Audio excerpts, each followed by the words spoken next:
La semana pasada, si usted vino, recordará que vimos un paseo por algunos puntos relevantes del libro de Malaquías y cómo Malaquías es un reformador para Israel, pero también como el Espíritu Santo es quien habla a través de Malaquías, es también un llamado a la reforma a nosotros como iglesia. Todo lo que registró el profeta Malaquías hace eco hasta cuando Cristo Jesús se manifiesta, precedido por Juan el Bautista, que Juan el Bautista predica de una forma agresiva, de una forma verdaderamente exigente, porque habían pasado 400 años desde que Malaquías habló por última vez el Espíritu Santo y Dios no había hablado nada más. Es como si hubiera dejado esa tarea de reformar la vida de los sacerdotes y del pueblo de Dios a fin de que cumplieran el propósito por el cual Dios los había llamado, los había escogido. De hecho, Juan el Bautista toma algunas palabras de Malaquías para decir: aquí es donde Dios se quedó hace 400 años, vamos a seguir a partir de aquí.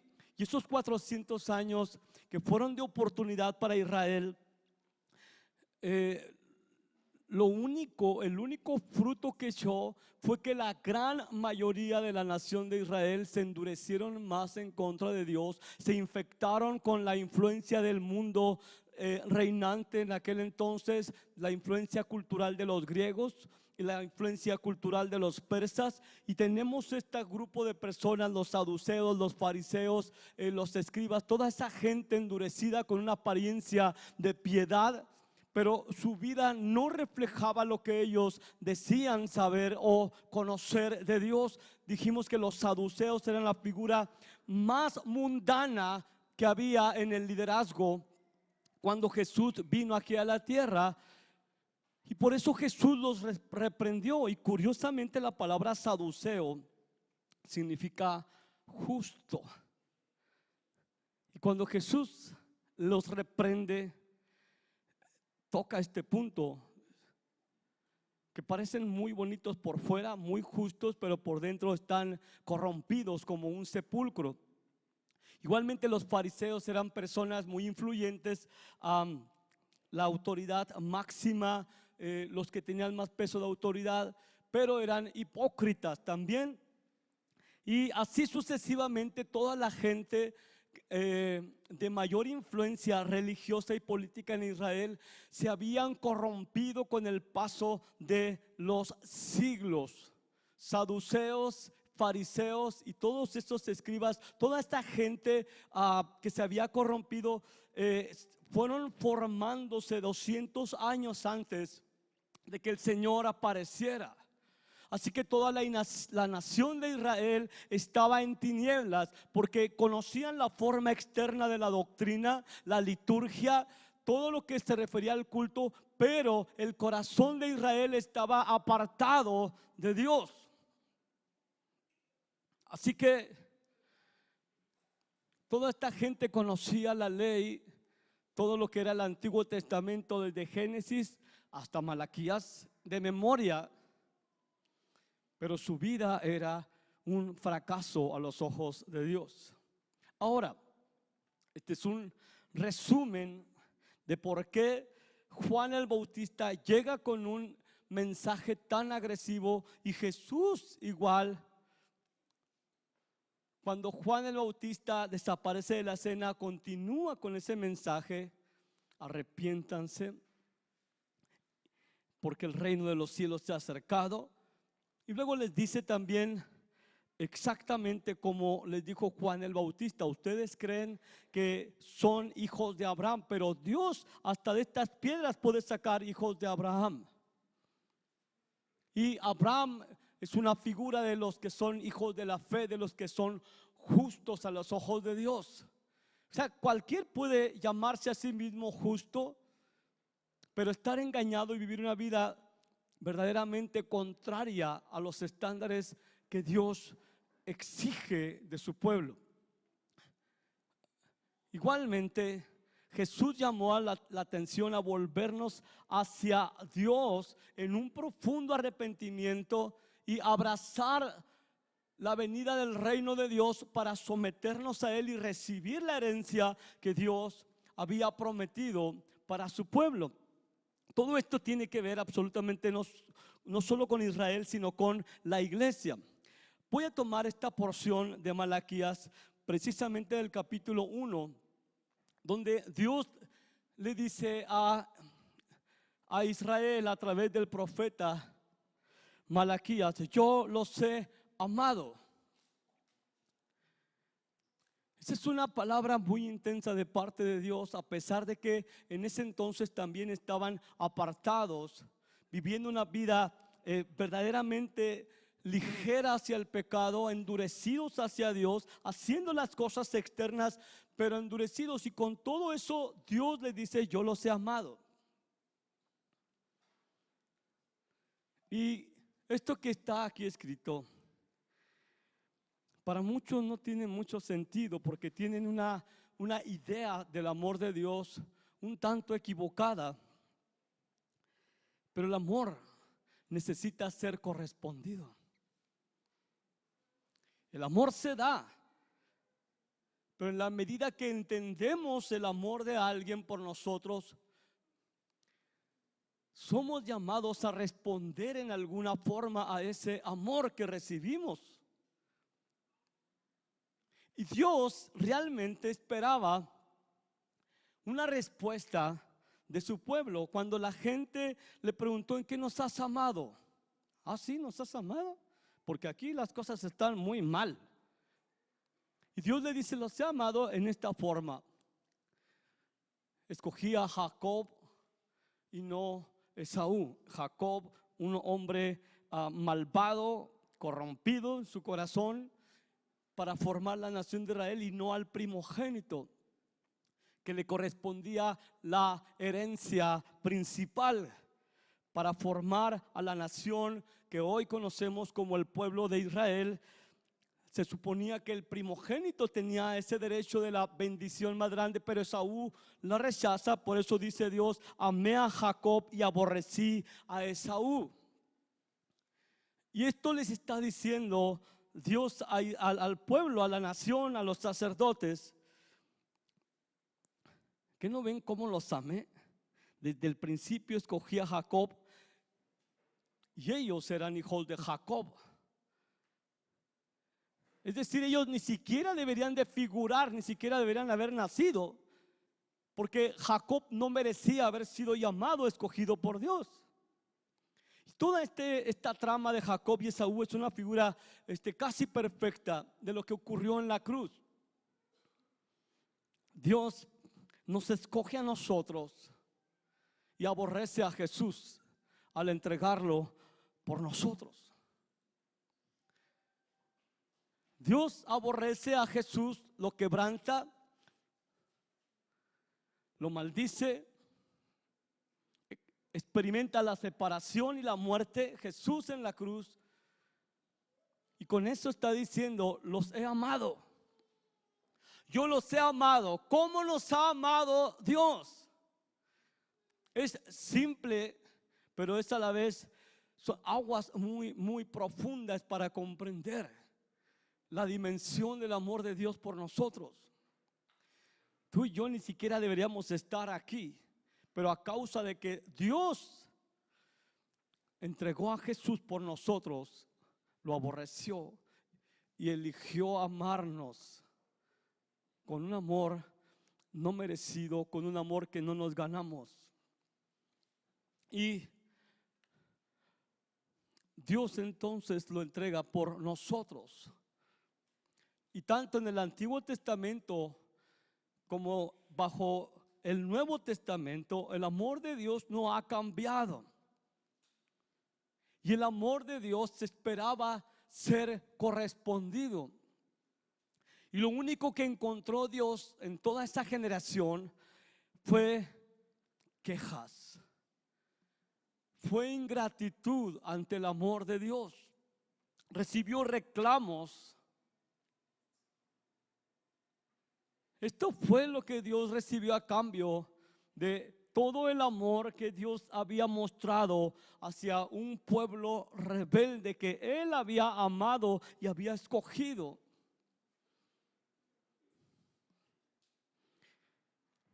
Dios esperaba una respuesta diferente.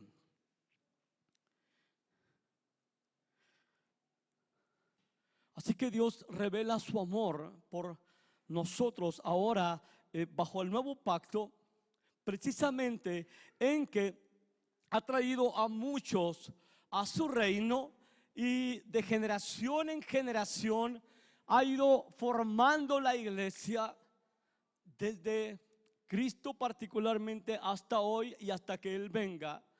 Dios ha escogido personas pecadoras como usted y como yo, y los ha traído a su reino, los ha atraído hacia sí mismo. Pero también usted tiene que ver el cuadro completo. También ha dejado fuera a millones.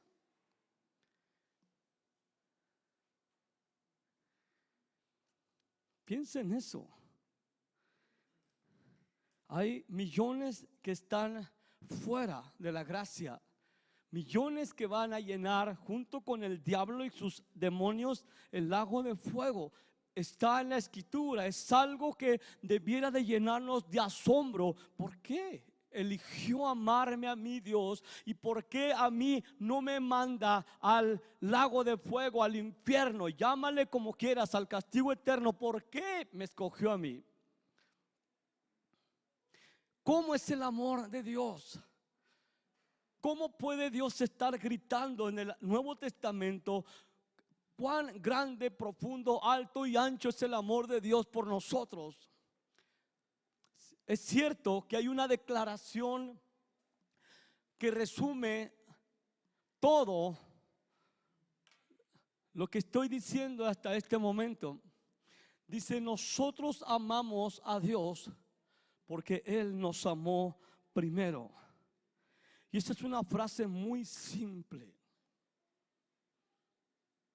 pero que encierra una profundidad, una intensidad de ese amor por nosotros que Dios eligió mostrarnos. Juan el apóstol vuelve a repetir y amplifica y clarifica qué es lo que quiere decir con esas palabras. Dice: en esto consiste el amor, no en que nosotros hayamos amado a Dios, sino en que Él nos amó a nosotros y envió a su Hijo como propiciación por nuestros pecados.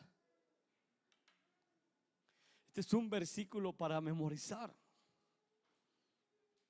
El amor no consiste en que nosotros hayamos amado a Dios porque no lo amábamos.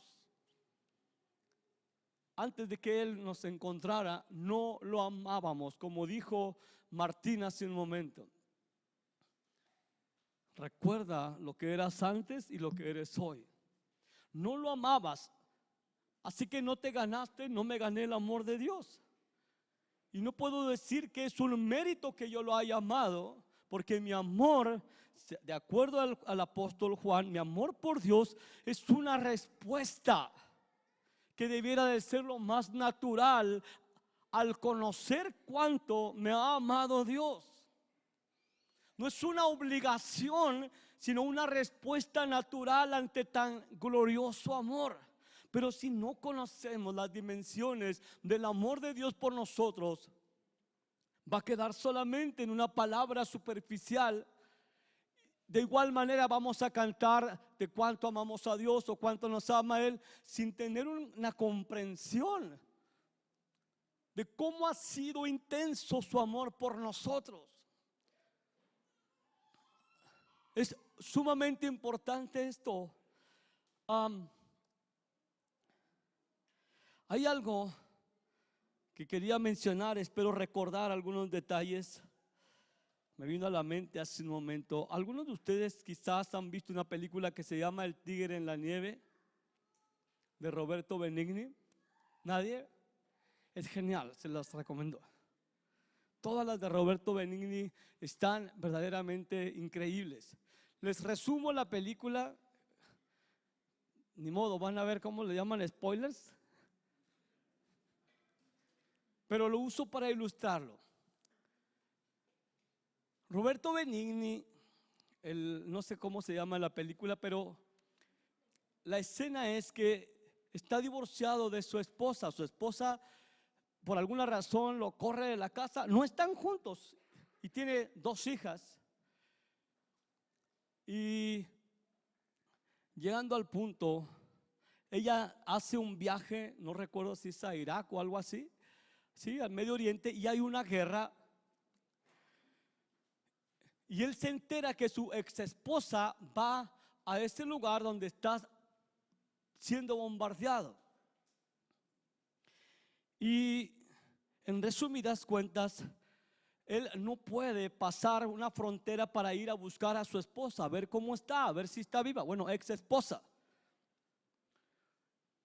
Hay soldados, hay retenes, y es increíble porque él se conecta con algunos paramédicos que van a auxiliar a los heridos como resultado de ese bombardeo. Es decir, es un esfuerzo. Quiere ir a ver cómo está la mujer, la madre de sus hijos, y consigue alguna forma de llegar allá para llevar medicamentos, aparentemente, a ayudar a los que están heridos. Le dejan entrar y, en resumidas cuentas, llega y encuentra en una clínica abandonada. Literalmente ya no había casi nadie excepto muertos y heridos gravemente que los habían abandonado.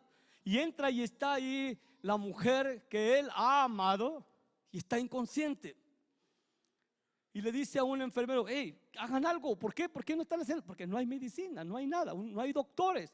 Tiene que haber doctores, tiene que haber algo que le ayude a esta mujer a levantarla. Está inconsciente y él está sufriendo porque está inconsciente. Le habla, le grita y ella no responde.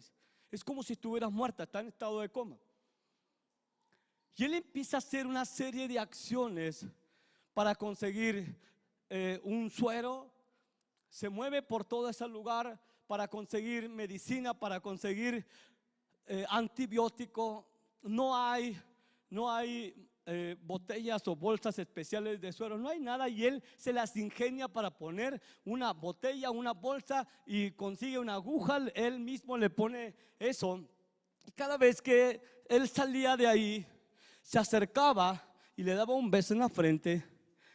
Y él traía como una cadena, un colige, le daba un beso en la frente, y esta cosa le rozaba su rostro a la mujer. Y se salía, iba por más medicina, iba por más alimento, por lo que fuera. Y cada vez que salía, era una dificultad inmensa para conseguir algo de víveres, algo de medicinas. Consiguió a un médico naturista o no sé qué, que le desarrolló cierto medicamento para que ella se estuviera restableciendo, pero seguía en estado de coma. La mujer no se daba cuenta de lo que este hombre estaba haciendo por ella.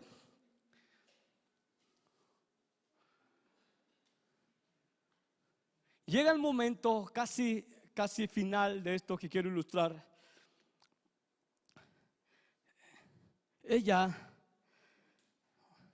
está acostada ahí y él se despide de su mujer o su ex mujer, le da un beso en la frente y otra vez pasa esa cadenita en la cara y él se va, se retira. No recuerdo exactamente por qué se tiene que retirar. Cuando él se retira y sale de esa clínica, él piensa: ya hice todo lo que tenía que hacer. Y en ese momento la mujer abre sus ojos porque sintió como ese cosquillo en el rostro con la cadenita, y abre los ojos y se levanta, ya está reanimada.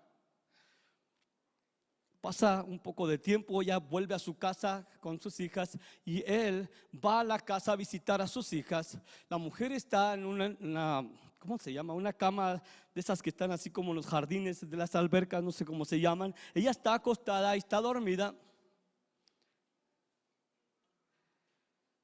Y este hombre se acerca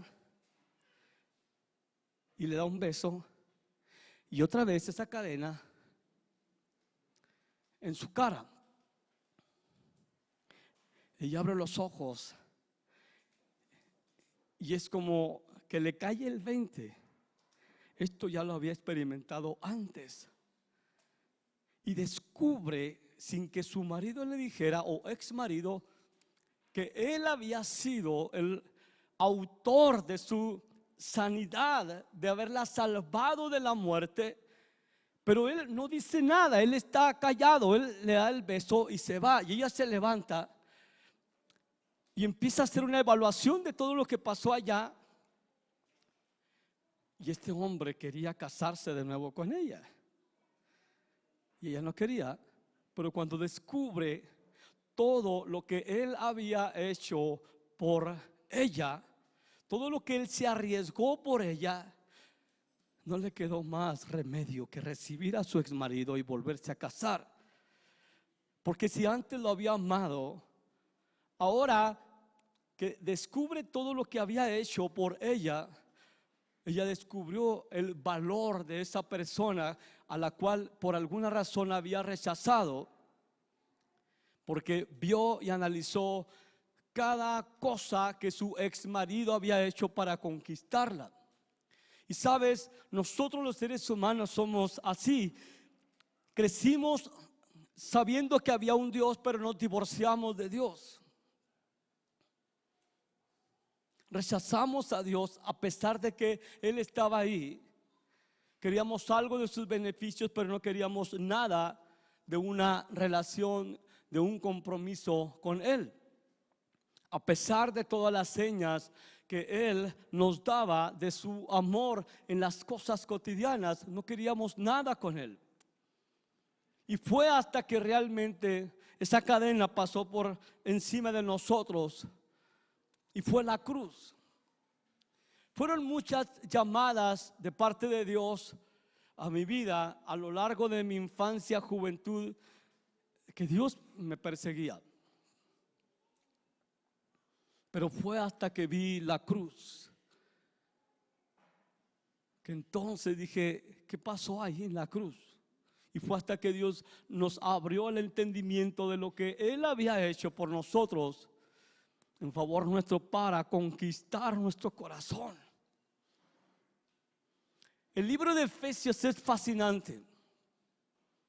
Si no lo has leído, te ruego que te sumerjas en ese libro, porque te narra cosa por cosa lo que Él hizo por nosotros en su amor. Voy a verlo así a ojo de pájaro esta parte.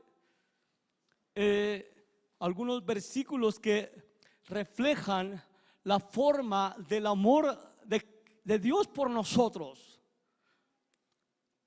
para que entendamos que ese amor necesita ser correspondido. Veamos, va a ser sumamente rápido.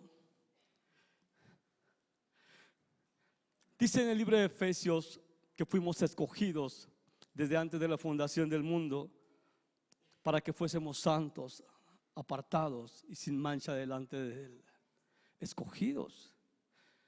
Cuando tú vas al supermercado y escoges la verdura, estás rechazando otra. Cuando vas a la mueblería y escoges una televisión, dices, esa es la que quiero, pero las otras no. Así que Dios no tiene nada como nosotros desde la eternidad. Y no hay nada como que, no, este sí va a ser méritos para ser escogido. Simplemente nos escogió por el puro afecto de su voluntad para que estuviésemos delante de Él. También dice que fuimos predestinados para ser adoptados. Es decir, desde antes de que nosotros naciéramos, Dios eligió el destino para nosotros, ser hechos hijos de Dios. Nosotros ni siquiera lo pensábamos, ni siquiera nos interesaba llegar a ser hijos de Dios en verdad. En un mundo donde la gente pelea y hace muchas tonterías para ser aceptado por los demás, se vende, se prostituye, lo que sea, Dios nos acepta de una forma incondicional.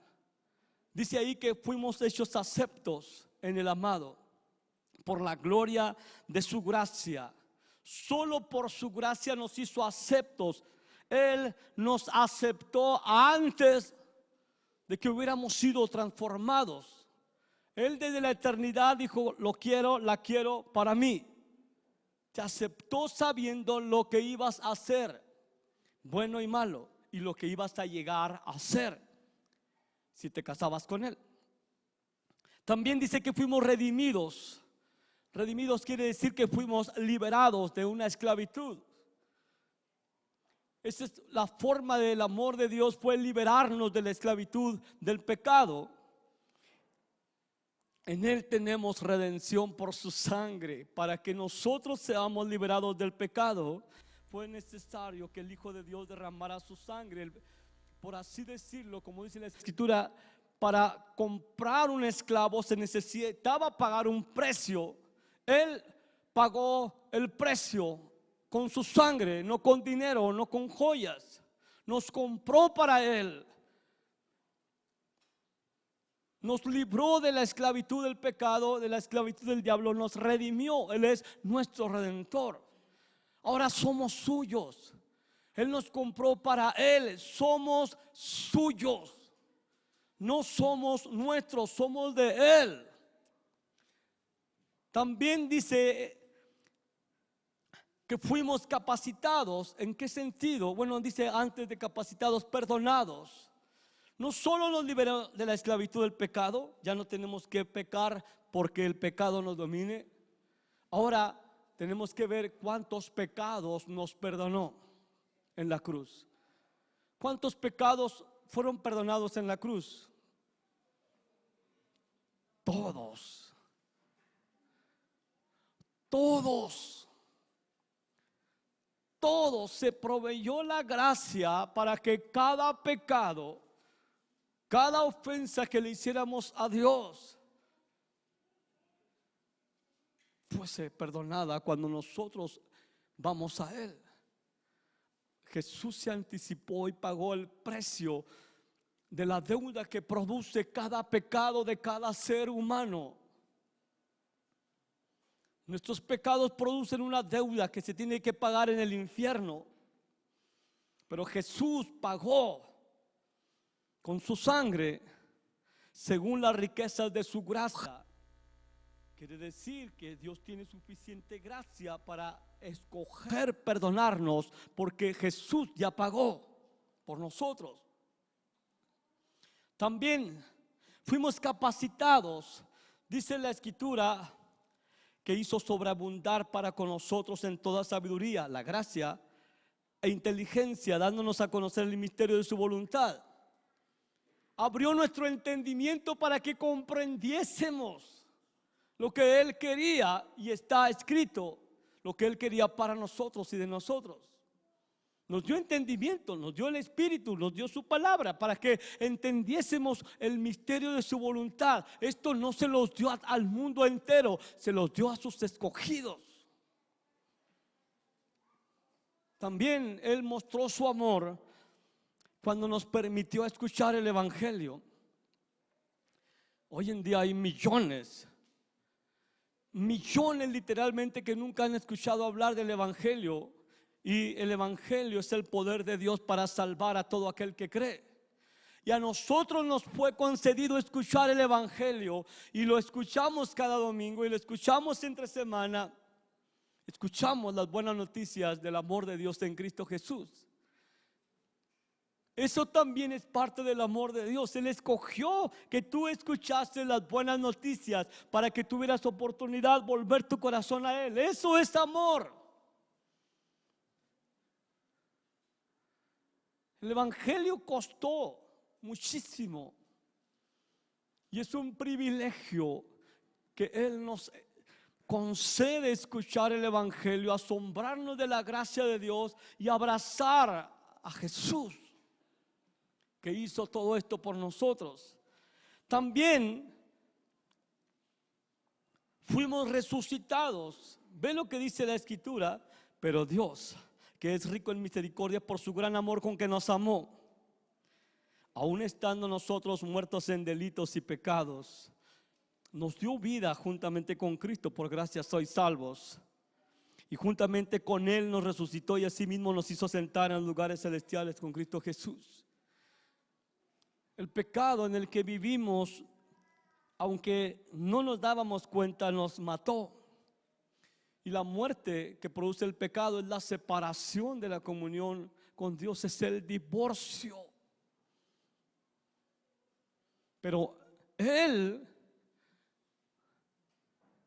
habiéndonos escogido desde antes de la fundación del mundo, llegó el momento en que mencionó nuestro nombre, como dijo: Lázaro, sal de ahí. Así la voz de Dios retumbó y nos despertó a la conciencia de quién era Dios y cuánto necesitábamos de su perdón.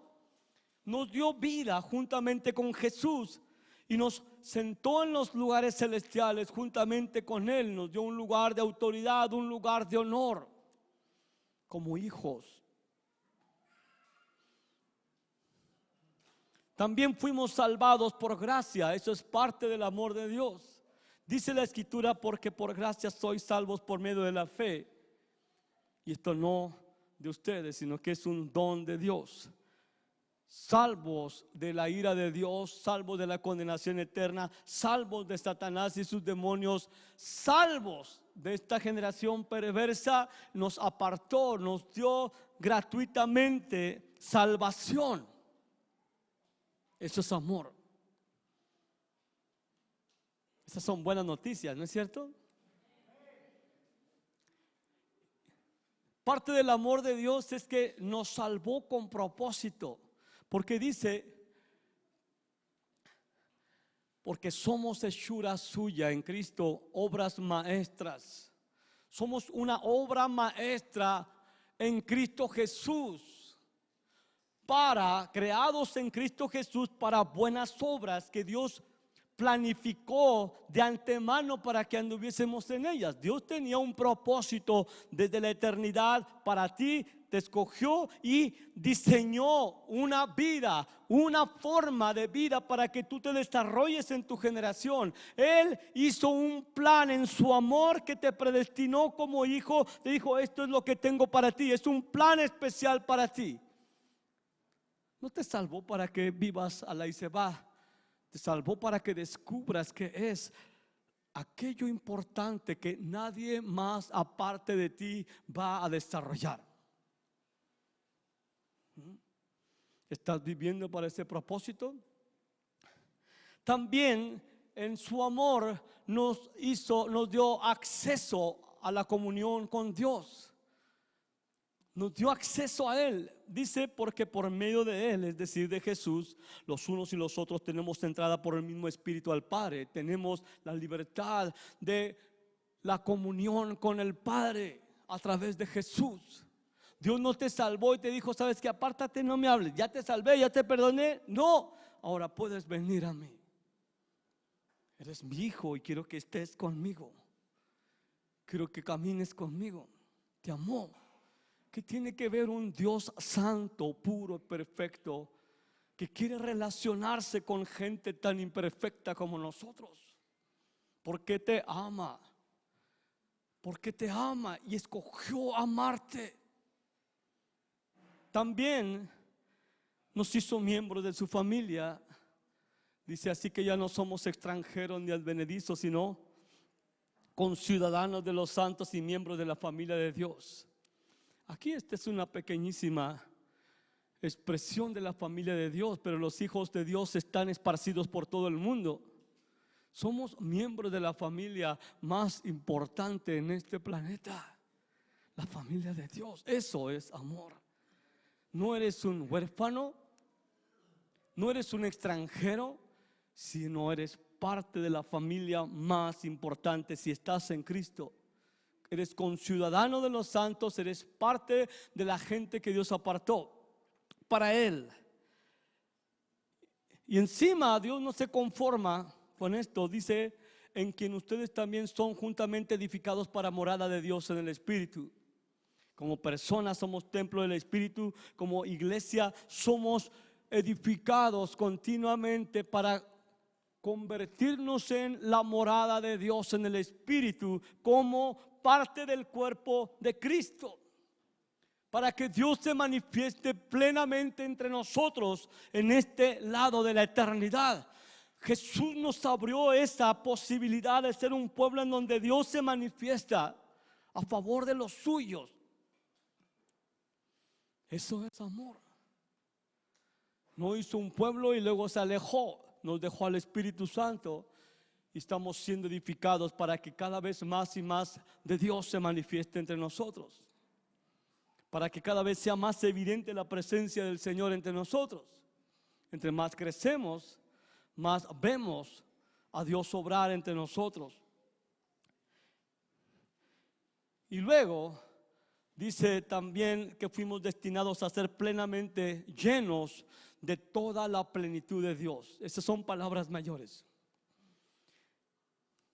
Dice, para que habite Cristo por la fe en vuestros corazones, a fin de que arraigados como un árbol, cimentados como un edificio, en amor, sean plenamente capaces de comprender con todos los santos cuál sea la anchura, la longitud, la profundidad y la altura, y de conocer el amor de Cristo, que excede a todo conocimiento.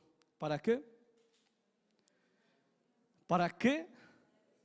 Para que seas lleno de toda la plenitud de Dios. ¿Qué quiere decir esa palabra? Toda la plenitud de Dios en nosotros, como iglesia y como personas, ser llenos de toda la plenitud de Dios. Jesús fue lleno de toda la plenitud de Dios. En él habitó y habita corporalmente la deidad. Dios en toda su plenitud habita y habitó en Jesús. Nosotros no vamos a llegar a ser dioses jamás. Esto no quiere decir que vamos a llegar a ser dioses. Para entender esto de toda la plenitud de Dios, voy a hablar de algo hipotético. Si pudieras meter un vaso en el océano y en ese vaso pudiera entrar una muestra de cada cosa que hay en el océano, cada cosa, cada animal, cada planta, cada lo que sea que hay en lo natural del océano, si pudiera recogerse un vaso, una muestra, esto no es el océano, pero utilizando la definición de este término, este vaso está lleno de toda la plenitud de Dios. Así que parte del amor de Dios es que Él quiere habitar y expresarse plenamente en nosotros con todo lo que Él es y con todo lo que nuestra humanidad pudiera soportar. No vamos a ser omnipotentes ni omniscientes, pero toda la belleza del carácter y la perfección de Dios que está revelada en Cristo es lo que Dios destinó para nosotros. Que pecadores, rebeldes, horribles, espantosos que aborrecían a Dios puedan ser llenos de toda la plenitud de Dios. Ese es amor de lo más puro e inocente que Dios puede expresar a nosotros. Si todo esto no es amor, yo no sé qué es lo que tú defines como amor.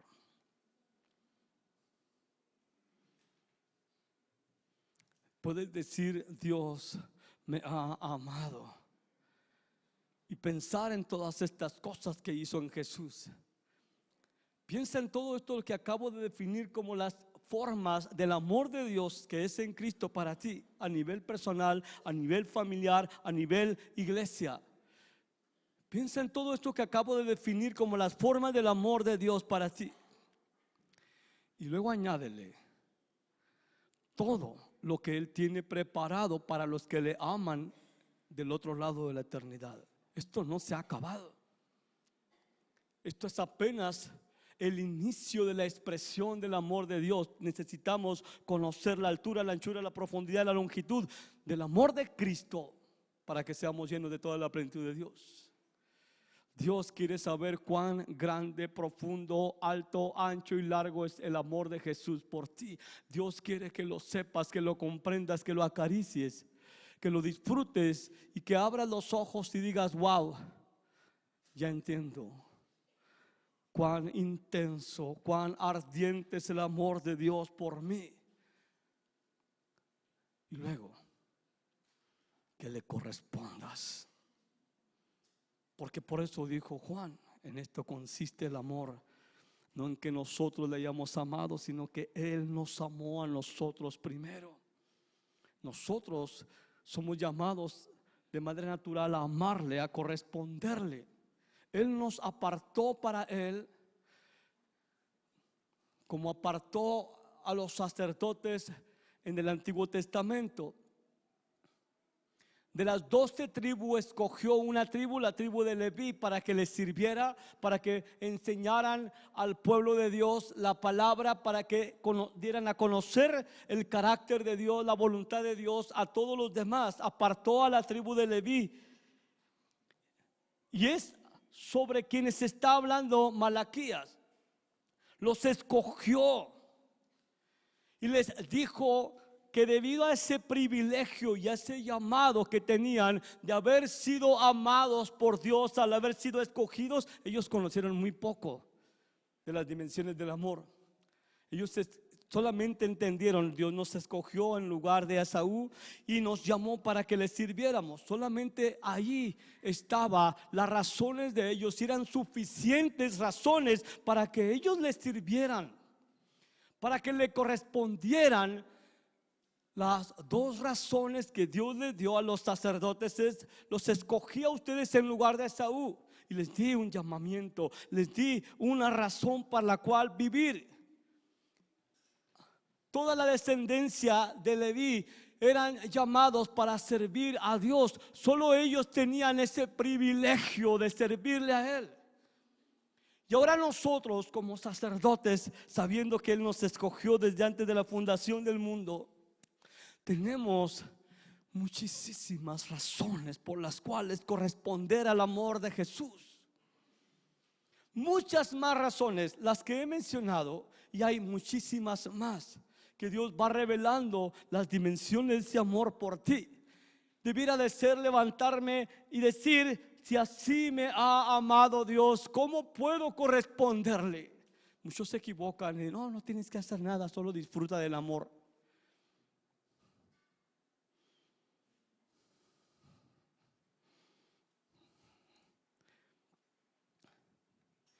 Nuestra respuesta a este amor tan grande no es solamente emocional y romántica, es mucho más que eso. Lo amamos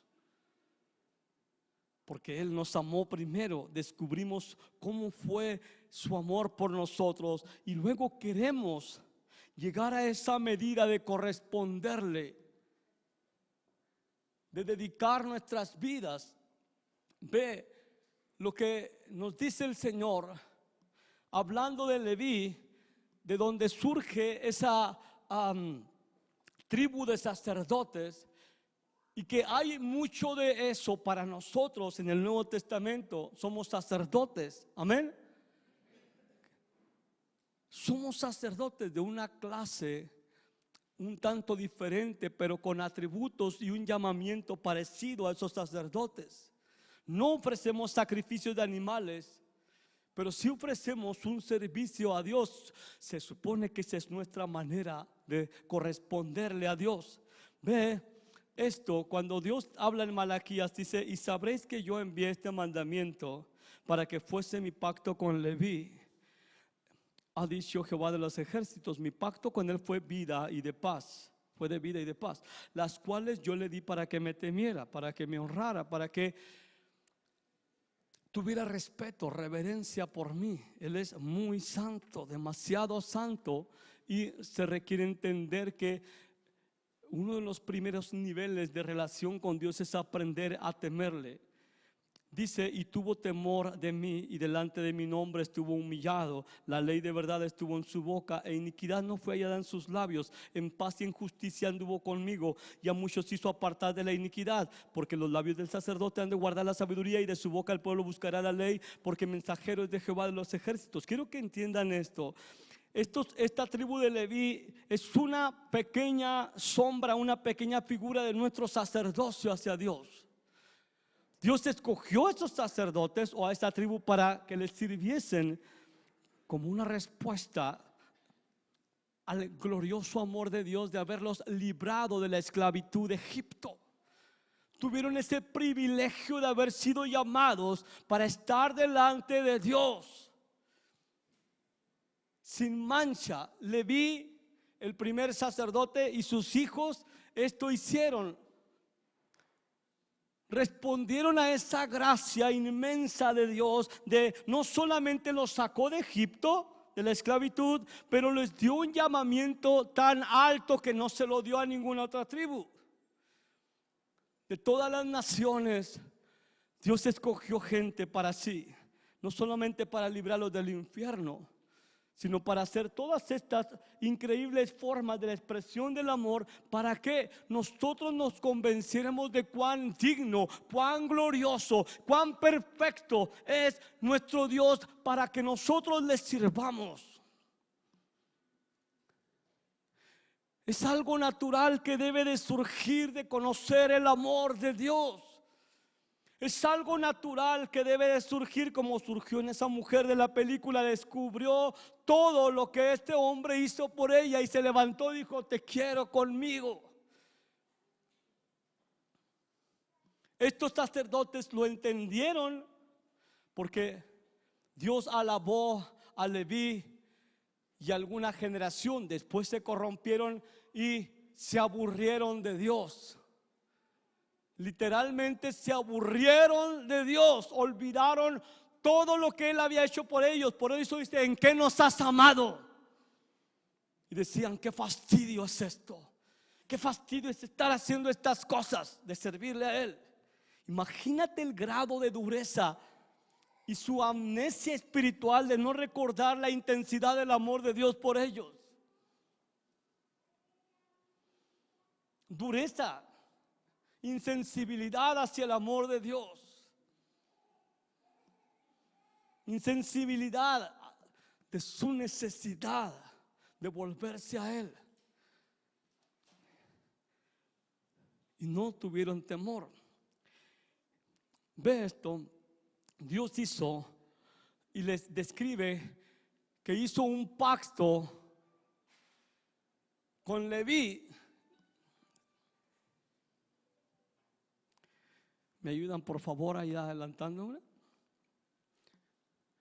Dice: mi pacto con él fue de vida y de paz. Este pacto que Dios hizo con ese sacerdote y con su descendencia era recíproco. Escúcheme bien. Es decir, Dios les dio vida al escoger a esta tribu.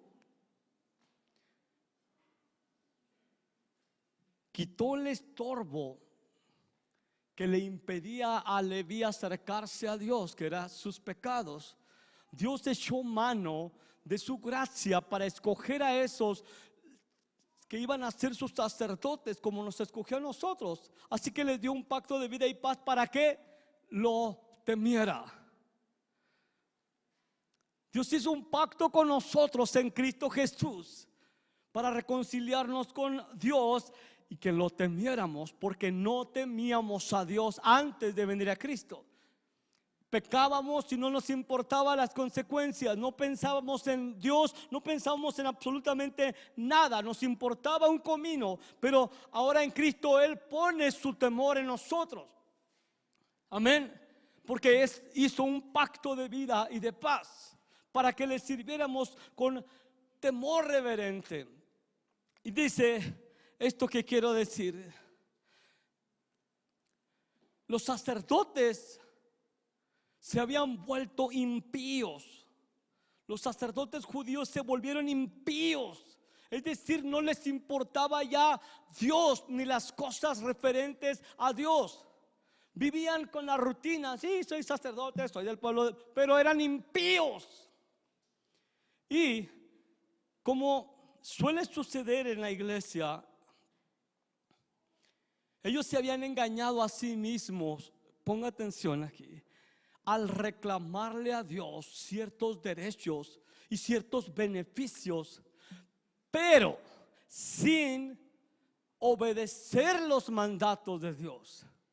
¿No pasa eso en la iglesia?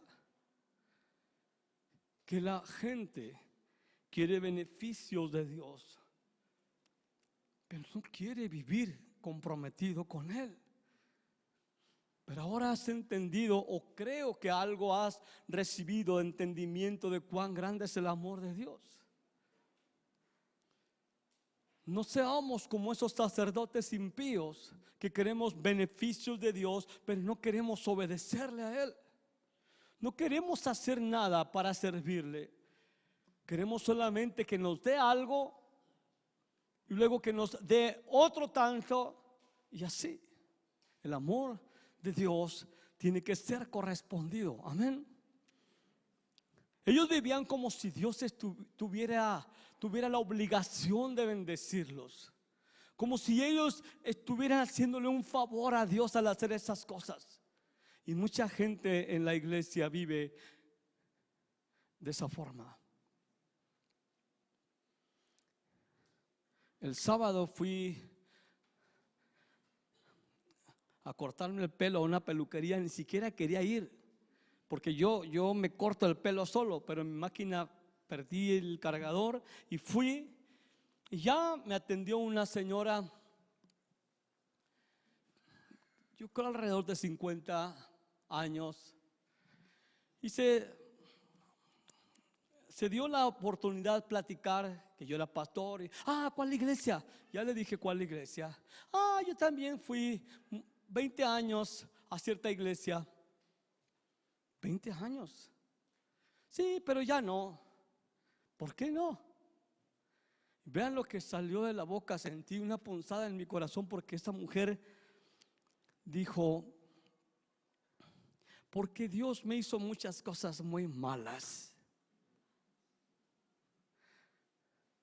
20 años. Le dije: ¿y qué hacía usted en la iglesia 20 años? Pues iba. ¿Cómo? Sí, iba. ¿Y ahora qué hace? Nada, nomás me porto mal. Me encendió la mecha, honestamente. Porque yo esperaba una respuesta diferente. Dije: ¿por qué le hace eso a Dios? ¿Qué le hizo Dios? Pues me hizo muchas cosas malas. Wow. La definición casi perfecta de la impiedad es creer que Dios tiene la obligación de bendecirme aunque yo no le obedezca y no haga absolutamente nada para corresponder a su amor. Una persona impía es alguien que cree que Dios le debe algo, y si no se lo da, simplemente da la vuelta y dice: pues mejor voy a vivir como vivía antes. Pues nunca cambió su corazón. 20 años sin hacer nada en la iglesia, solamente sentada. Y obviamente un impacto sobre la vida de sus hijos, su familia.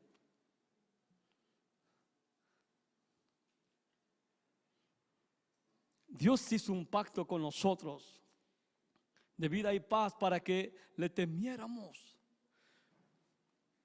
Dios espera que tú y yo le tengamos temor en un sentido de reverencia y un profundo respeto.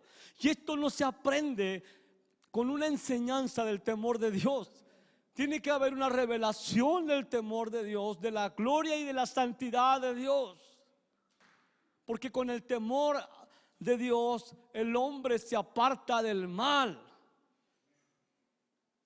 Y ve lo que dice ahí mismo en Malaquías, casi al final, Dios diciendo esto. Ve lo que dice Dios, lo que sale de la boca de Dios a través de Malaquías. Dice: vuestras palabras contra mí han sido violentas, dice el Señor, y dijiste: ¿qué hemos hablado contra ti? Ve esa actitud tan miserable de esta gente, como si Dios no escuchara. Dice: habéis dicho, por demás es servir a Dios. ¿Qué aprovecha que guardemos su ley y que andemos afligidos en la presencia de Jehová de los ejércitos? Decimos pues ahora: bienaventurados son los soberbios y los que hacen impiedad, no solo son prosperados, sino que provocaron a Dios y escaparon. Ve, esas palabras ellos las expresaron y son de esas cosas que a veces uno dice y se olvida de ello. Pero si nos grabaran cada segundo de cada día lo que sale de nuestra boca y nos pusieran un video de lo que decimos, muchas veces nos espantaríamos si nos dijeran: ¿te acuerdas que dijiste esto en contra de Dios? No, ¿cómo crees? ¿Qué dije yo? Y pum, te ponen el video y ahí estás diciendo blasfemias contra Dios, enojándote en tu corazón porque Dios no te responde a una petición que ya pediste mucho tiempo. ¿De qué sirve si los mundanos están mejor de lana, mejor casa, a veces más salud? ¿De qué me sirve tanto esfuerzo? ¿De qué me sirve para estar leyendo la Biblia y si no me va bien? Y dice Dios: esas son palabras violentas contra mí, porque a ellos les estaba yendo muy mal, porque su corazón se había torcido de ir en pos de Dios. Y luego dice en el siguiente versículo: entonces los que temían a Dios, los que temblaban ante su palabra, los que se estremecían ante la gloria y la santidad de Dios, hablaron cada uno a su compañero, y Jehová escuchó y oyó. Dios escucha las conversaciones impías que tenemos y está tomando nota. Y también Dios escucha a los que temen a Dios cuando hablas con los demás acerca de la hermosura de Dios, de la dignidad de Dios. Cuando nuestras conversaciones se vuelven piadosas, cuando nuestras conversaciones expresan que respetamos a Dios, también Dios escucha. Y dice: y fue escrito el libro de memoria delante de él para los que temen a Jehová y para los que piensan en su nombre. Dios se acuerda de las palabras que salen de nuestra boca, de las palabras que salen en contra de Dios, cuando alguien se enoja en contra de Dios, cuando alguien blasfema contra Dios, y más si es de su pueblo. Y también de aquellos que tienen una actitud piadosa, temerosa de Dios en sus conversaciones. Aquellos blasfemos en el Antiguo Testamento, sé que es una situación bastante dura, que blasfemaron contra Dios, blasfemaron contra Moisés, y Dios hizo que la tierra se los tragara vivos. Ahí está escrito. Piensa en el terror que hubo cuando esto estaba ocurriendo, porque Dios consideró que esas palabras no debían de salir de su pueblo, y se tragó la tierra a esta gente viva. Pero los otros vieron lo que Dios hacía con los rebeldes. Les fue revelado en una lección objetiva cuánto aborrece Dios ese tipo de actitudes. No sé si a ustedes les pasaba, pero a mí me pasaba. Lo conversábamos el otro día. Yo viví en una familia, éramos muchos hermanos y hermanas. Fui el menor de todos. Y mi madre era la justiciera. Cuando alguien hacía una fechoría, sálvese quien pueda. Ella tomaría al culpable o a la culpable y le daría, como se dice, hasta que se le cansaba la mano. Eran los gritos, era el llanto de la persona que estaba siendo castigada porque desobedeció impunemente, hizo lo que quiso hasta que la justicia llegó. Pero los que fuimos testigos de esas palizas estábamos en un rincón temblando de miedo. Ay, esto es lo que le pasa a los que hacen eso. Y llorábamos, era tal tensión. nos fue revelado el temor a nuestra madre. Y aún así con todo seguíamos de tontos. A mí me tocaron unas palizas. Básicamente te tiene que ser revelado el furor de Dios. Cuando Él aborrece el pecado. Leví, de Leví, que recibió el pacto de vida y de paz para que le temiera, le temió. Es decir, él anduvo con Dios temiéndolo, sabiendo que Dios aborrece y condena y castiga este tipo de maldad de la cual él fue testigo. Entonces, cuando tienes temor, te apartas del mal. Cuando subestimas a Dios como un juez, no tienes temor de Dios. Esa gente impía que decía: ¿de qué sirve obedecer a Dios? ¿De qué sirve servirle? ¿De qué sirve andar con la cara así agachada, enlutados, si a los demás les va mejor que a nosotros? Dios escucha y quiere que los sacerdotes de Él le teman. Pedro escribe: teman a Dios y no pequen. Esa es una advertencia simple para los sacerdotes. Teman a Dios y no pequen. ¿Qué dice? Teman a Dios y no pequen.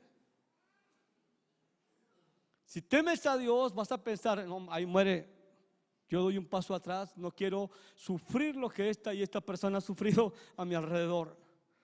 Yo sé cómo Dios trata eso.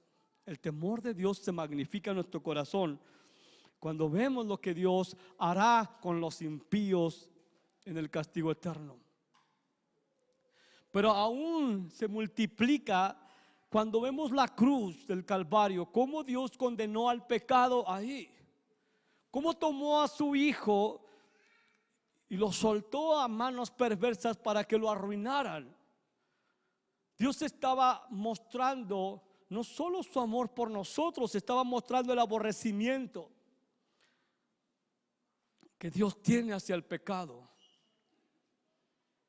Y cuando ves eso y entiendes lo que Dios está haciendo en la cruz, dices: gracias, porque mis pecados fueron condenados ahí en la cruz. Pero hay de aquellos que no reconocen a Dios y no creen en el evangelio, porque les espera la pena de eterna perdición,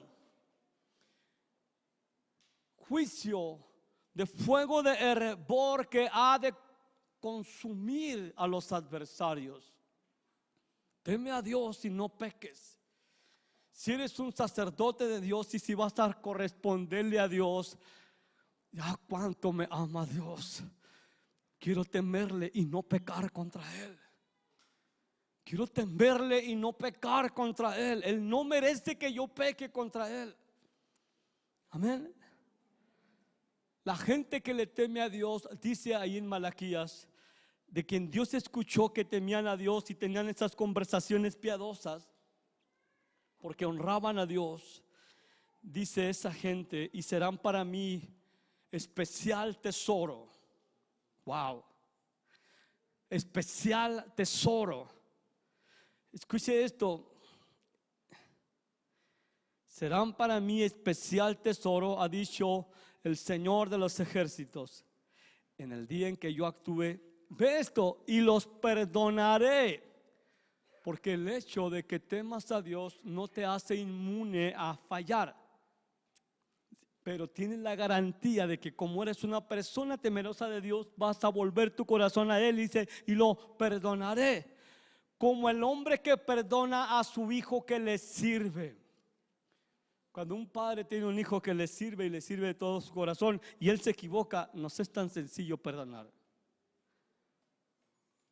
Pero cuando tienes un hijo obstinado, rebelde y peca contra ti, te cuesta horrores elegir perdonarlo, porque no ves arrepentimiento. Pero dice: los perdonaré como el padre perdona a su hijo que le sirve. Entonces, si eres una persona temerosa de Dios, escucha bien, el temor de Dios nos prepara para discernir algo sumamente importante. entonces ustedes se volverán y van a discernir la diferencia entre el justo y el malo. No hay justos que son malos, ni hay malos que son justos. Dios quiere que distingamos quiénes son los que verdaderamente son justos y quiénes son malos. A sus ojos, no en nuestra opinión. Y luego dice, y van a distinguir, escuche, entre el que sirve a Dios y entre el que no sirve a Dios. Hay mucha gente en este lugar que no sirve a Dios. No quiere servir. No han entendido cuán grande ha sido el amor de Dios por ellos y cuán justa es la correspondencia a ese amor. Y a los que temen a Dios se les abre el discernimiento y dicen, este ni siquiera es un hijo de Dios. Viene a la iglesia, pero no es un hijo de Dios, no es un justo.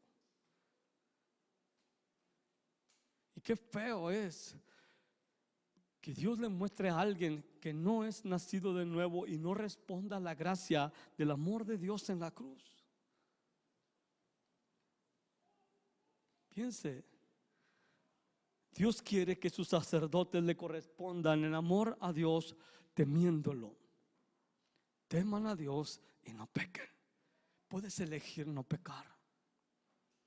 No estás obligado a pecar bajo ninguna circunstancia. Puedes escoger no pecar. Pero si pecas, tienes un abogado en Cristo. Te volverás y Él te perdonará como un padre perdona a su hijo que le sirve. Amén. Y dice de Leví, ¿cómo le correspondió a ese amor? Dice, delante de mi nombre estuvo humillado. Déjame ver si voy a acabar. De aquí a las 3 de la tarde, ¿está bien? No voy a acabar, voy a acabar este punto. Y si Dios me permite así, el domingo que entra a cabo lo demás. Dice, anduvo humillado delante de mí. Delante de mi nombre estuvo humillado. La humildad es el antónimo del orgullo. Y créanme, para vergüenza lo digo, no me considero la persona más humilde.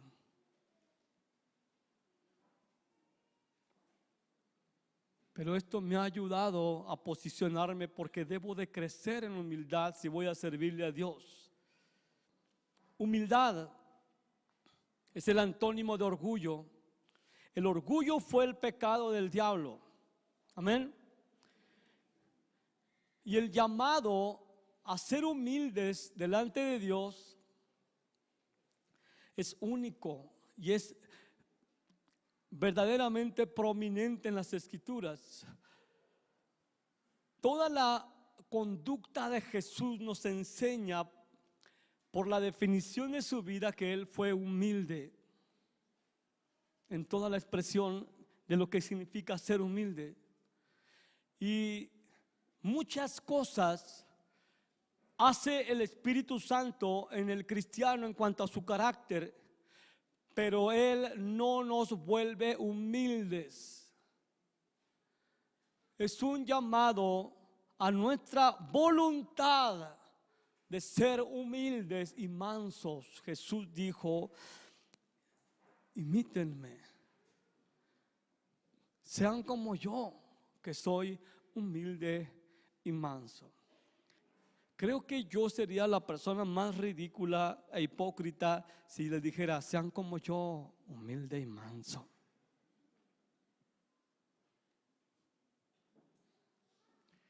Jesús llama a los suyos a ser humildes y a ser mansos como sacerdotes suyos. Aprendan de mí que soy manso y humilde de corazón, no solamente externamente.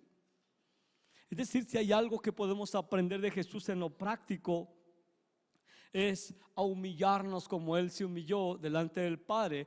Y en Filipenses, esto es un énfasis extraordinario. Dice, hayan ustedes ese sentir que hubo en Cristo, el cual siendo en forma de Dios, no escatimó ser igual a Dios, sino ni se aferró a eso, sino que se humilló a sí mismo. Es una elección ser humilde. Es una decisión, no es una varita mágica que Dios dice ahora vas a ser la persona más humilde sobre la tierra. No, te llama a que te humilles delante de Él. Me llama a que me humille bajo la poderosa mano de Dios.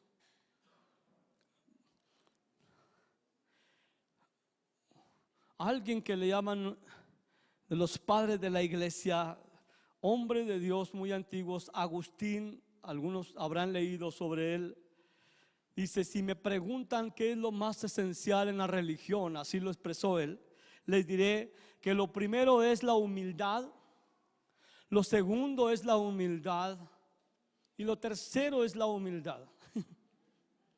Y él estaba haciendo un eco de la vida, por ejemplo, de Moisés, de Pablo, de David y obviamente de Jesús. Personas que expresaron la humildad a pesar de lo grandioso que fueron. Eran las personas más humildes. A Moisés se le dice la persona más mansa sobre la tierra. ¿Cómo podemos describir la humildad? Esto es importante. Voy a hablar de la humildad y voy a acabar con esto, porque Dios espera que en nuestro amor a Él seamos personas como Jesús, humildes. Voy a darles una definición de lo que puede ser la humildad. Pongan atención porque está un poco dominguera esta frase. La humildad es la voluntaria y gozosa sumisión del corazón ante Dios, fruto de la correcta estimación que tenemos de nosotros mismos, que produce una disposición mansa y respetuosa hacia la gente y una profunda dependencia de Dios y un deseo de glorificarlo. Lo voy a leer otra vez. La humildad es la voluntaria y gozosa sumisión del corazón ante Dios, fruto de la correcta estimación que tenemos de nosotros mismos, que produce una disposición mansa y respetuosa hacia los demás, una profunda dependencia de Dios y un deseo de glorificarlo. Así que la humildad es una voluntaria sumisión ante Dios,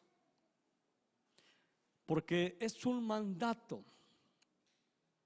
al que respondemos. Dios nos manda que seamos humildes, no nos deja la libertad de escoger entre ser orgullosos, ser soberbios o arrogantes o humildes. Él dice, ustedes aprendan de mí que soy manso y humilde. Jesús nos está ordenando.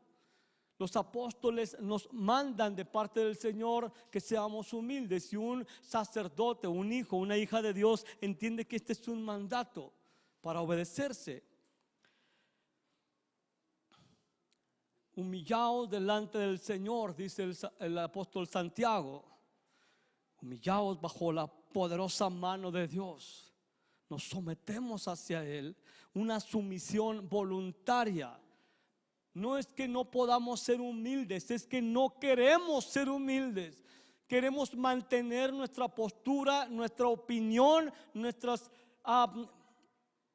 ideas y criterios por encima del de los demás. Humildad es una sumisión voluntaria. Y la verdadera humildad empieza entonces cara a cara con Dios. ¿Quién conociendo en verdad a Dios puede pararse ante Él y ser arrogante y ser soberbio, ser altivo y decirle, yo no te necesito? Así que la verdadera humildad es algo que comienza con la revelación de quién es Dios. Y Dios quiere que en nuestro amor honremos esa grandeza, honremos ese poder, honremos esa sabiduría, honremos ese amor y que seamos humildes ante Él. También es gozosa. La humildad es gozosa. La humildad no es andar así como con una cara de plátano alargada y tú sabes. La humildad es gozosa. Es una sumisión voluntaria a la voluntad de Dios. Y como la voluntad de Dios es buena, es agradable y es perfecta, no tienes por qué hacerlo de una forma agria, de una forma amargada. Obedecer a Dios, ser humilde. Es gozosa. Y aquel que ama a Dios lo va a hacer de una manera alegre, gozosa, porque sabe que es un mandato del Dios que le ha amado. Amén. Así que no tienes que llevar para ser humilde las pesadas cargas de la arrogancia, de la soberbia y del orgullo. Es una pesada carga ser un orgulloso.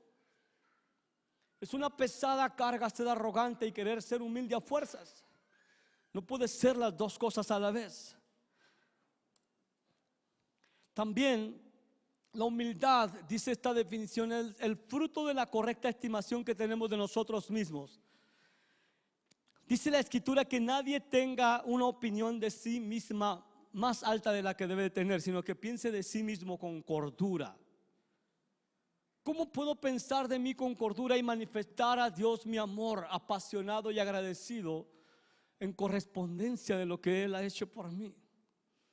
Tengo que recordar de dónde me sacó Dios, que soy una persona que todavía se equivoca, que todavía peca y que necesito desesperadamente la gracia de Dios y que necesito desesperadamente la ayuda de todos los que me rodean. No soy autosuficiente. Dios no me ha dado todos los dones y todas las habilidades y todos los talentos que Él da. Tengo que entender algo. Que todo lo que soy, que todo lo que tengo ha sido única y exclusivamente por la gracia voluntaria de Dios que nos otorgó a cada quien. Tengo que saber que si logro algo es por la gracia de Dios. Me encanta cuando leo al apóstol Pablo y está describiendo su ministerio y está describiendo cómo él ha trabajado como apóstol y haciendo referencia a los demás apóstoles. Dice: yo he trabajado más que todos los demás. Si hasta ahí diría: este hombre que barbaján y orgulloso. Pero él dice: bueno, no yo, sino la gracia de Dios en mí. Soy lo que soy por la gracia de Dios. Eso es humildad. Cada vez que tengas la tentación de jactarte por algo que has hecho, acuérdate, eso lo hiciste única y exclusivamente porque Dios te concedió la gracia. Dios espera que lo reflejemos a Él, que lo manifestemos a Él siendo humildes, porque la humildad siempre dará lugar a que Él se lleve toda la gloria y todo el reconocimiento y no nosotros. ¿Qué somos nosotros sino barro? Y toda la excelencia de lo que hacemos es a causa de que Él depositó su espíritu en nosotros. No es porque nosotros seamos muy machines, capaces. En ninguna manera podemos jactarnos de nada, ni de tus estudios, ni de tus títulos, excepto que digas: por la gracia de Dios he logrado esto. Y no, esa es una falsa humildad, es una absoluta verdad. Que si Él no te hubiera dado la oportunidad, la provisión, las relaciones, no hubieras logrado nada. Si no te hubiera dado la inteligencia para memorizar todo, hacer exámenes, aprobarlos, tú no serías más que un mendigo en la calle. Todo es por gracia. Mirar a Dios y mirarlo en su glorioso amor por nosotros, que decidió mirar a gente tan baja y elevarlos a ser sus hijos. Eso debe de provocar en nosotros el deseo de ser humildes ante Él, porque todo lo que tenemos es por su gracia. Amén.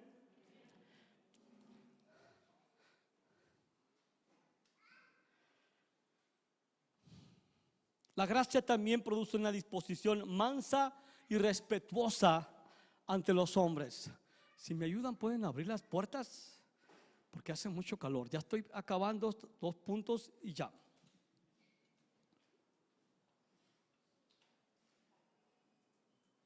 El resultado natural de la humildad, el fruto y un efecto necesario de la humildad o de humillarse ante Dios, es que vamos a ser profundamente respetuosos ante la gente, profundamente mansos ante la gente. Si alguien te hace una acusación que es falsa,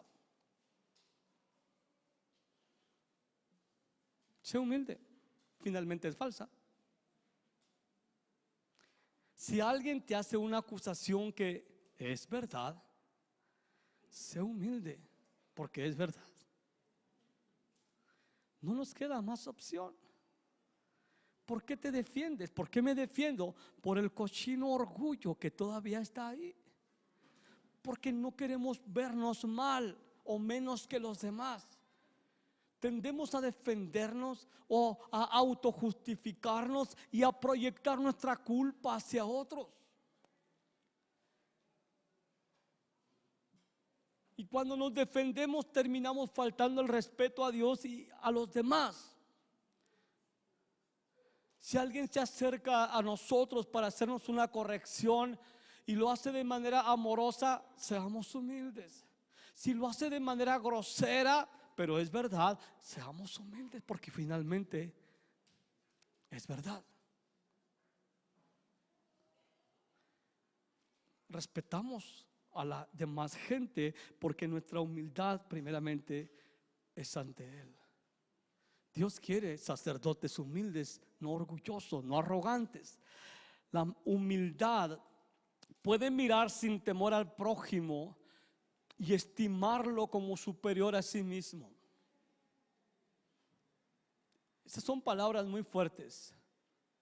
La humildad puede mirar sin temor al prójimo y estimarlo como superior a sí mismo, sin temor de perder nada. El día que miremos a los demás como superiores a nosotros mismos, ese es el día que vamos a mirar a Cristo y vamos a querer servir a los demás, porque son superiores a nosotros, porque los vemos como mejores. Y esto no se trata de decir soy una cucaracha, bueno para nada, voy a servir a los demás. Todo lo contrario. Porque eres un hijo de Dios, eliges servir a los demás, tratarlos con dignidad, con respeto, con una alta valoración. No esperamos a que nos sirvan, sino si somos sacerdotes de Dios, somos como Cristo y servimos a los demás en humildad. El que no sirve a nadie está lleno de soberbia, lleno de arrogancia y lleno de pereza de pasada. El que no sirve a los demás no ha entendido el amor de Dios, que se hizo carne y vino y se hizo esclavo de los esclavos para servirnos.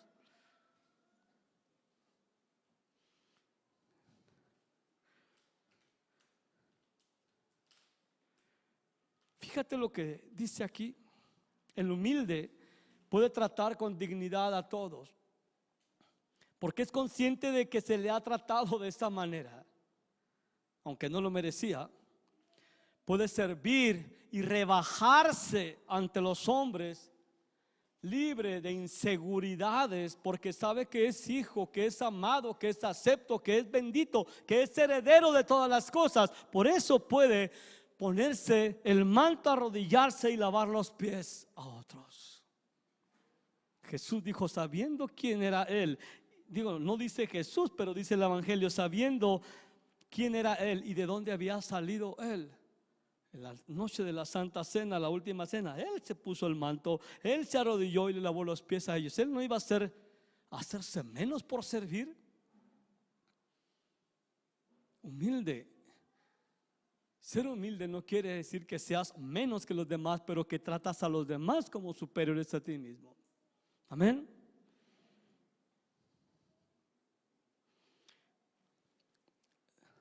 En la definición, la humildad también es dependencia de Dios. ¿Pueden venir los de la alabanza, por favor? La verdadera humildad por sí misma por su misma naturaleza, no se atreve a vivir sin la gracia de Dios. Dios te amó, derramó su amor en tu corazón y necesitas continuamente esa gracia. Cuando sabes que esa gracia fue la que te salvó, que esa gracia fue la que te despertó de estar muerto en tus delitos y pecados, que esa gracia te libró de la esclavitud del pecado, que esa gracia te condujo a amar, a conocer a Cristo, que esa gracia te enamoró y te cautivó, y que esa gracia te fue dada para que lo conocieras más, que esa gracia te es dada para que vivas en santidad, que esa gracia te es dada para que vayas y crezcas más y más a semejanza de Él. ¿Cómo podrías tú decir ahora sí, ya no necesito a Dios? La humildad dice: Dios, te necesito. Te necesito cada día, Dios. Te necesito a cada segundo. Te necesito y necesito tu gracia. No puedo hacer nada separado de ti. Sin tu gracia me voy a apartar de ti.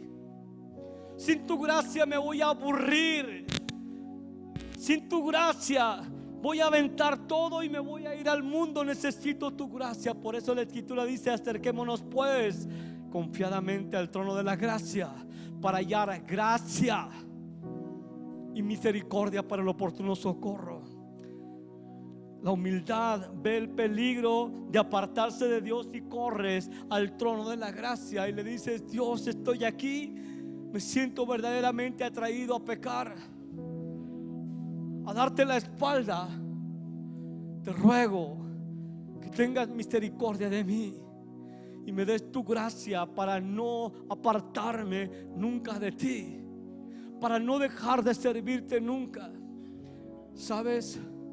Vamos a necesitar del amor, de la gracia de Dios hasta el último día que vivamos aquí en la tierra, y lo seguiremos necesitando allá también. Nunca vamos a ser independientes de Dios, ni en el cielo. Nunca vamos a ser autosuficientes. Nunca, ni todo el conocimiento que adquiramos aquí en la tierra nunca va a ser suficiente aparte de la gracia de Dios. Siempre vamos a necesitar la gracia que Cristo trajo. Cuando más machine te sientes en tu comunión, en tu amistad con Dios, es cuando más tentado te puedes llegar a sentir a apartarte de la gracia. Olvidar el amor de Dios y decir como los sacerdotes impíos: ¿en qué nos ha amado Dios? Yo los he amado. Porque los he amado, quiero que dependan de mí, porque sin mí, separados de mí, nada pueden hacer. Depende de Él. Cada día, cada mañana, en todo tiempo, Él es más importante para nosotros que la misma respiración.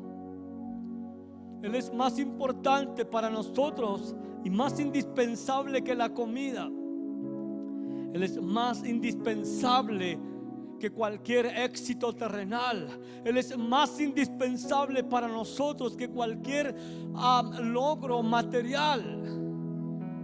Puedes lograr todo lo que quieras, éxito terrenal aquí, pero si te olvidas de Él, todo eso será menos que cenizas aquel día cuando estemos delante de Él. Humildad es total dependencia de Él cada día. Un continuo vivir en su presencia, de rodillas, y decir: Dios, por favor, quebranta este miserable orgullo, arrogancia y soberbia que me convierte en independiente de ti. Este orgullo que me hace creer que soy mejor que los demás. Este orgullo que me hace creer que yo tengo la razón y todos los demás están equivocados. Este orgullo que me hace creer que los demás me necesitan, pero yo no necesito de nadie. Mata esto, Dios, te necesito. Quiero ser humilde y manso. Quiero depender de ti con gozo, con alegría. Humillarme para servir a los demás. Tratar con dignidad y con respeto a otros, como tú me has tratado con dignidad y con respeto. Él te ha amado. Él te ha amado mucho más de lo que yo puedo explicar con todas esas palabras. Y Él espera que le correspondamos en ese amor, que nos entreguemos frenéticamente y recordemos la huella de la cruz de nosotros, cómo Él trabajó a nuestras espaldas para atraernos hacia Él cuando estábamos muertos en nuestros delitos y pecados, cómo levantó a tanta persona a nuestro alrededor para que nos hablase cuando todavía no nos importaba Él, cuando seguíamos divorciados de Dios. Cómo Dios levantó a alguien que nos diera el evangelio. Amados, eso es lo que son. Son profunda y eternamente amados por Él. El hecho de que no veas algunas respuestas a tus oraciones, eso no cambia la verdad de que eres amado. Eres profundamente amado. Profundamente amado, con amor eterno te he amado. Por tanto prolongué mis misericordias. Eres muy amado. Ahora levántate y disponte a amarle a Él. Disponte a servirle a Él, invertir tu vida en Él.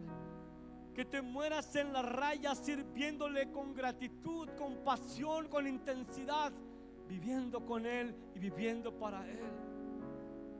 Ponte de pie, por favor.